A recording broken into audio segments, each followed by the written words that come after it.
علاقے میں اس وقت اس طرح کی مسلکی تقسیم نہیں تھی، اچھا بلکہ ہم نے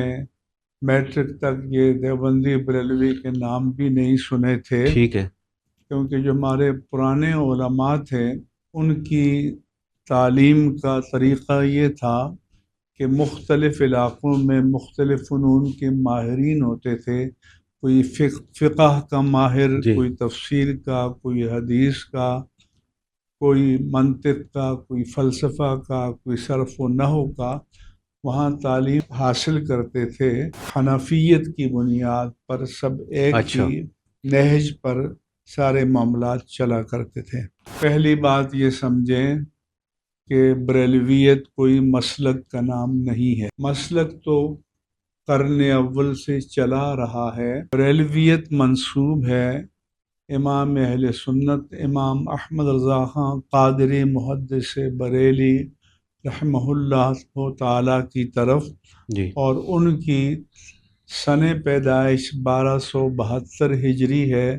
اور سن وصال 1340 ہجری ہے، اور دین پیچھے سے چلا رہا ہے، مسلک بھی پیچھے سے چلا رہا ہے، لہذا ہمارے مسلک کا نام ہے اہل السنہ والجماعہ، اور یہ ماخوذ ہے ایک حدیث سے کہ جب نبی کریم صلی اللہ علیہ وآلہ وسلم نے صحابہ کرام سے فرمایا کہ پچھلی امتوں میں 72 فرقے ہو گئے جی اور میری امت میں اس سے زائد ہوں گے، تو آپ سے پوچھا گیا کہ ان میں فرقہ ناجیہ کون ہوگا، نجات پانے والا؟ تو آپ نے فرمایا کہ ما انا علیہ و اصحابی، جو اس شعار پر، اس راہ پر چلے جس پر میں چلا ہوں اور میرے اصحاب چلے ہیں۔ تو جس پر آپ چلے وہ سنت ہے اور جس پر اصحاب چلے وہ جماعت ہے، تو یہ اہل سنت و جماعت اس حدیث سے ماخوذ ہے۔ بائی اینڈ لارج جو ہمارا مسلک ہے وہ اہل سنہ والجماعہ ٹھیک ہے جو پوری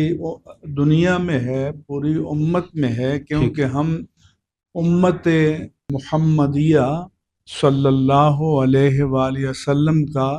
انٹیگرل پارٹ اینڈ پارسل، یعنی جزو لا ینفک ہیں۔ بر اعظم پاک و ہند جو ہے، یہ دین یا مسلک یہاں تک محدود نہیں ہے، بلکہ پورے عالم میں ایک ہی مسلک ہے، اہل السنہ والجماعہ، اور ہم اسی کا حصہ ہیں۔